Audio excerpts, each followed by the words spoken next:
A incomparável lição que nos dá Santa Teresa é que a ação e contemplação, que sempre vemos separadas, que parecem se contrariar, que questionamos se poderiam ser unidas, são, no entanto, indiscerníveis uma da outra.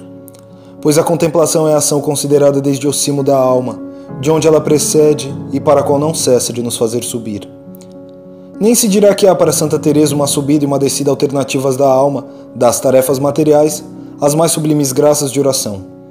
Em Santa Teresa, o sublime e o humilde são um só. E aquele que se eleva mais alto dentro da vida espiritual é também quem mais confere perfeição às suas ações mais familiares. Manter nossos pensamentos altos, diz ela, ajuda-nos singularmente a elevarmos nossas obras ao mesmo nível. Aspas, Deus é o suficiente. Mas é porque Ele traz unidade à nossa vida.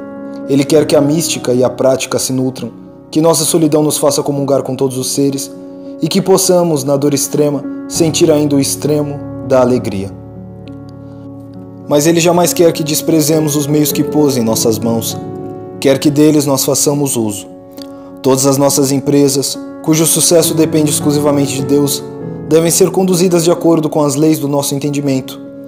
O melhor biógrafo de Santa Teresa admira nela essa sabedoria, esse julgamento maduro e firme, sua maneira de muito meditar em todas as ações, de ponderar com maturidade os prós e os contras das coisas com que se ocupava, sobre as quais, desde que adotava uma resolução, perseguia com maior constância o que havia concebido.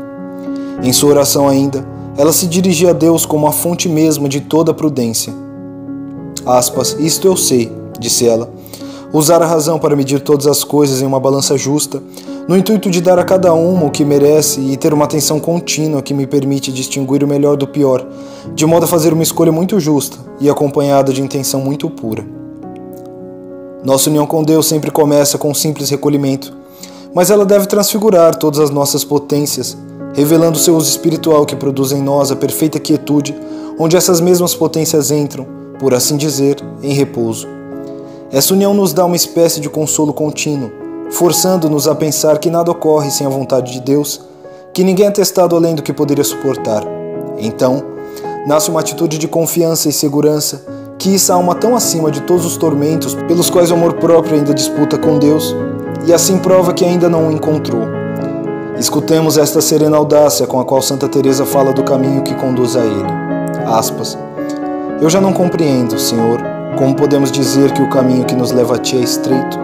Aos meus olhos não é uma trilha, é uma estrada real onde se caminha com mais segurança quanto mais coragem tiver ao adentrá-la, onde estendes a mão a quem está cambaleando, onde uma queda, e mesmo diversas, não pode causar a perda do cambaleante, desde que ele lhe tenha dado seu coração, apartando dos bens mundanos e andando pelo vale da humildade. Além do mais, ela afirma, Deus permite que tombemos para que a alma se torne mais humilde, e quando nos levantamos com intenção justa e convictos de nossa própria fraqueza, extraímos de nossas falhas a força para avançar na estrada do Senhor. Mas não se deve crer, entretanto, que Santa Teresa via a contemplação como uma condição necessária à salvação. Isso deixaria em desespero almas muito puras, que não têm dela qualquer experiência. Ela é um dom de Deus, mas que Deus não exige de todos nós. Podemos forçar a contemplação em vão e, assim, desviarmos-nos de nosso próprio caminho. Nunca deve ser esquecido que quem crê caminhar pela via mais baixa pode ser o mais alto aos olhos divinos. E podemos acrescer para concluir que a união com Deus exigida a todos não é uma união contemplativa, mas uma união da vontade, uma disposição da alma em libertar-se das coisas terrenas, em que já não há qualquer tendência oposta à vontade divina, em que nossa vontade, plenamente resignada e atenta a Ele, já não deixa em si qualquer rastro do amor próprio nem das coisas criadas. Eis que essa vontade se torna tão olvidada de seu interesse próprio que este, de algum modo, parece ter mais o ser, ou, por assim dizer, ter se voltado ao ser de Deus. Então a alma desfruta de uma paz inefável. Não precisa da reflexão para saber que Ele está lá. Ela já não deseja nem a morte, nem a vida. Assim o amor, emancipando-nos das coisas terrenas, permite que pairemos sobre elas, torna-nos mestres de todos os elementos e do próprio mundo, e a humildade que reabilita o elo entre nosso nada e o todo de Deus.